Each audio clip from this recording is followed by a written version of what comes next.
Hi again then guys, and welcome to another look back down memory lane to Forza Motorsport 4, again to take another look at a car which was really cool at the time, hugely popular, so many players love this car, so many players still talk about this car coming back.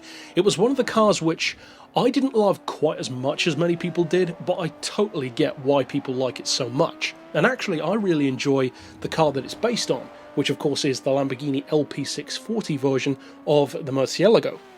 Now this car in particular is of course the Miura Concept, massively powerful, way more powerful of course than the original, but one of the things that I actually really love, and I do genuinely love this even though I don't love the car itself, about the Miura Concept, is how faithful it is to the original.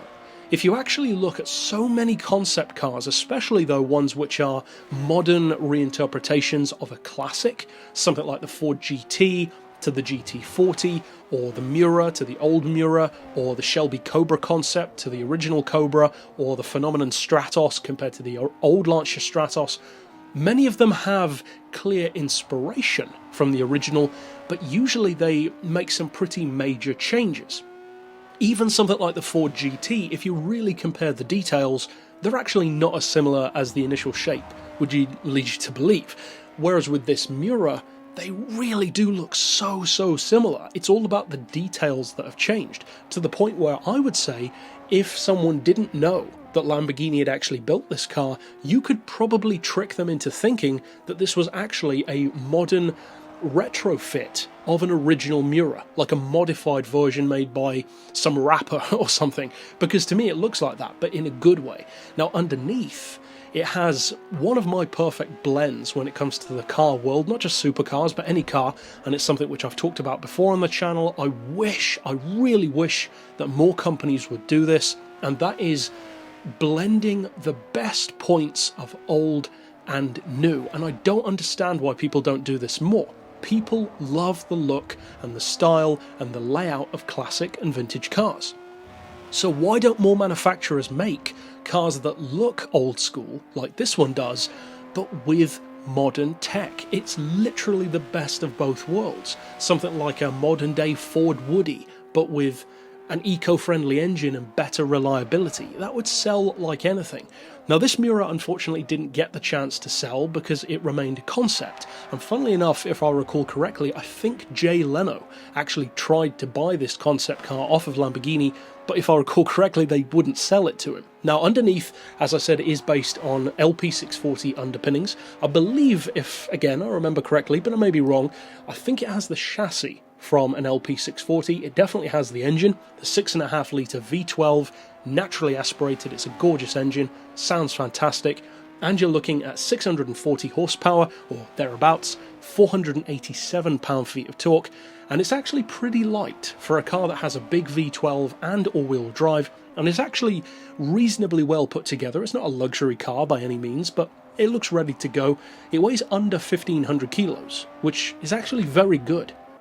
That's a lot lighter than something like an SLR, that's lighter than the Murcielago as well, certainly lighter than something like the Tonne or the Aventador, so it's actually really well placed. And with modern aero design, it could actually easily overcome the main issue that the old school Miura actually had, because although many people consider the Miura to be at least one of the best looking cars ever made, some people would even say the best looking car ever made, it did have a fatal design flaw. And that flaw was that because it was still the relatively early days of implementing very impressive aerodynamics into production cars on the street rather than just race cars, it kind of adopted the approach that an aeroplane wing has a little bit too well, because at high speed the front end of the Miura would actually become really loose and actually lift a little bit, not necessarily completely off the ground, but that could certainly be unsettling, whereas for the new car, of course, with advances in aero tech, it's hardly going to do the same thing, which is cool. It allows you to maintain the iconic shape of the car without having drawbacks like that. Now, of course, it also benefits from that all-wheel drive, which the original never had, and consequently, the Miura in every Forza game actually that features it is always among the quickest of supercars in the game, especially off the line.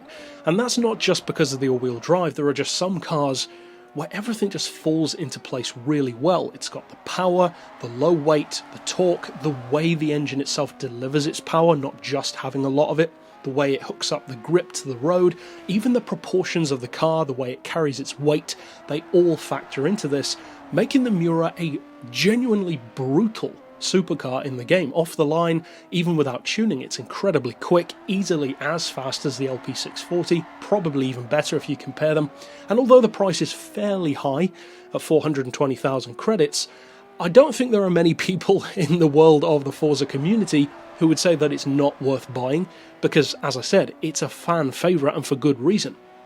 It's pretty much the definition of a unicorn.